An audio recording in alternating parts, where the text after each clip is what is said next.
my God. Ayan. Walaan nyo kung ano ang nasa likod niyan. Dalawang words. Ang Tagalog, dalawang words din. Ang English ay dalawang words din.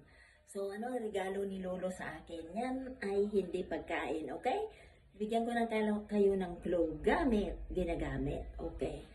So, 500. Ang pag naghula kayo ay lagyan nyo ng hours, okay? Ng time. So, pag ako'y nag-post dyan ay 2 hours ang hula nyo, okay? Kasi kami ay may pupuntahan ni Lolo. So, ayan na ang aking pahula.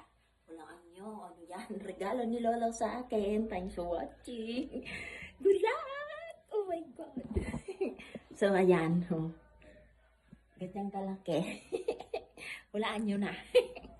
500! Ang tagal-tagal na nga niyan. Busy kasi ako. So, ayan. Gamit. Ginagamit. Hindi pagkain. Okay, thanks for watching. Good luck!